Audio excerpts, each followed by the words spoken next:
Here we are, beautiful surroundings of your stomping ground, the River Wye. Indeed, I'm now Lord Hereford. I'm enjoying this immensely. I know you've been called many things in your life, but I think Lord Hereford's very fitting.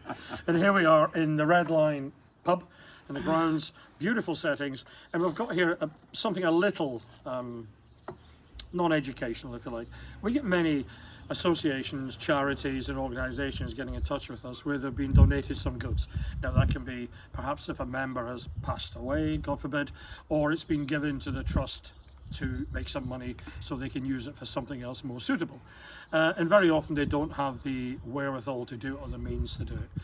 So if you're in a similar situation as these guys were in the Wild Trout Trust, and I'll be practicing that all morning, they have sent the goods to us and we sell them for them so that the charitable aspect of it is supported and they raise money to do other things. And it's quite an interesting little bundle. It's not old in old terms. Some of it is nearly as old as you. From the 60s, John, from the 60s. And items like these, the Hardy Marquis reels, this is a salmon number 2, which is a very popular size. Here we've got a reel developed in the 60s, ran through the 70s, still available in the 80s. What's nice about these, if we pop the drum off and we can see, they have a metal check which can be fished left and right hand wind. So there's nothing missing from this reel that you get on most current reels, other than the fact it's not what we call a large arbor. So if you look at the core of the spool, it's quite narrow. Good news, it holds lots of line. Bad news, the recovery is slightly slower. But these are bulletproof. They made 1 million of them. We sell 1 million of them, ish. And they're always popular. If you want a reel that's never going to let you down, then a Hardy Marquis in this sort of size is great value for money.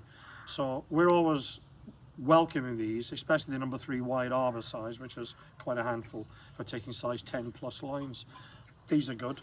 I think it's great, isn't it, that, you know, we talk about sustainability now all the time, and something like this is still a classic reel, as you say, with the metal check, which makes it basically indestructible. Yeah. And of course it's rather nice because it's got a history. Yeah. Each of these this dates back to when there were a lot of salmon in our rivers, yeah. And of course by doing this sort of thing we're helping salmon come back to our rivers. Of course. As well. So I think it's just a beautiful thing to do. Why spend that amount of money on a modern reel of lesser quality when you can have the old school hand? Bear in mind these were handmade.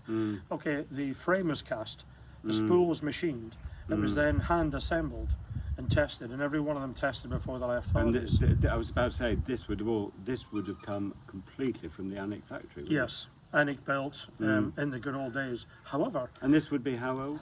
60s? That would be 60s. Probably, if you said 70s, that's going to be a popular reel. And it was everywhere. Everybody. Well, you talk about the Red Lion, of course. This was one of the most famous salmon hotels on the Wye.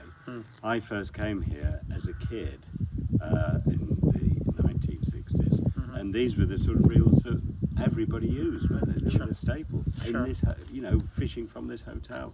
Yep. I think I just love the way it all dovetails and fits together. Well, this is interesting in here because if you move on a few years, not many, we have the Japanese coming in with their technology, a company called Ryobi, and they bring in the first titanium reel. There is no weight to that. So imagine that in the end of a modern trout rod now that weighs maybe 2.5 ounces, 3 ounces. It'll have perfect balance on it. It's got a small core again. It's not a large arbor, but again a bulletproof reel. They're super lightweight. Is titanium, is it? It's magnesium. Oh, magnesium. That's magnesium. And Yeah, how magnesium. Would this would be from the 80s. They went out of favour for a while. They've even got a little high-tech rolling line guides at the bottom. Oh, they have, haven't they? Yeah. So no line stripping issues, no cracking, nothing. Yeah. Pop-off spool. Possibly. Yeah. Possibly, when you get the wax out of it. But again, metal. Single check, but again, it can be reversed. So you've got a left and right hand reel here. Super lightweight. It's already heading 40, 50 years old.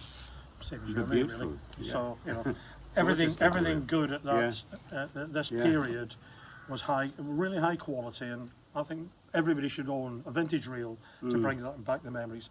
So if you're in a situation where you're running a charitable event, you're running a charity, a fishery, an organisation where you need a little bit of help, then Thomas Turner and the people, get in touch with us and see if we can help to turn these beautiful pieces into some money that you can reinvest into a worthwhile project.